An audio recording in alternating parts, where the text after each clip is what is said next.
አድዋ ፋይት ናይት 02 ጆኒ ጁጁቲዩሲ ሴዶ ማርሻልን በመሬት ላይ ዘርዝሯል። በኢትዮጵያ ኤምኤምኤ ስፖርት አፍቃሪ ዘንድ በከፍተኛ ጉጉት ሲጠበቅ የነበረው አድዋ ፋይት ናይት 02 የኤምኤምኤ ፍልሚያ ተካሂዶ ጆኒ ጁጁቲዩሲ በሴዶ ማርሻል ላይ ቴክኒካዊ የበላይነት በመውሰድ ወሰኑን አረጋግጧል።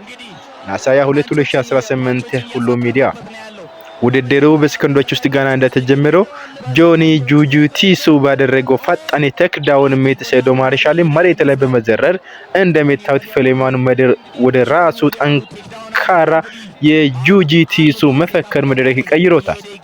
ጆኒ ከላይ ሆኖ የሴዶ እንቅስቃሴ ሙሉ በሙሉ ተቆጣጠረ ሲሆን ጫወታን ለማጠናቀቅ የሚያስችሉ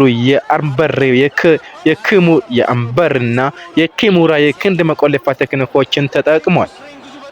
የባለነቱን ቁጥጥርን ለማረጋገጥ ቀጥተኛ የፓንችና የክር ምቶች በሴዶ ላይ እያሳረፈ ጫወታን ድል አቀዳጅቷል።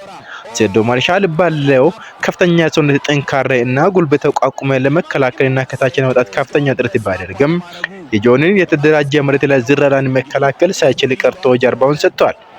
ጆኒ ጁጁቲዩሲ ቀድም ሲል ንቃተ ህሊናን በማሸነፍ የሚታወስ ሲሆን ሁለተኛ ዙር ሴዶ ማርሻልን በመርታት በኢትዮጵያ ኤምኤምኤ በኢቲኤፍሲ መድረክ ላይ ያለው የበላይነት ማስመሰከሩን ቀጥሏል። በሌላ በኩል ከዚህ ቀደም በጆኒ ጁጁቲዩሲ ሽንፈት ያስተናገደው የነበረ ንቃተ ህሊና በዕለቱ ሮቤልን በማሸነፍ ወደ ድል መንገድ ተመልሷል። የአድዋ ፋይት ናይት 02 ውድድሩ በስፖርት አድናቂዎች ዘንድ ትልቅ ድምቀትና ከፍተኛ ስሜት ፈጥሮ አጠናቋል። ወቅታዊና አስተማማኝ መረጃዎችን በፍጥነት ለማግኘት ሁሉ ሚዲያን ሰብስክራይብ አድርጉ።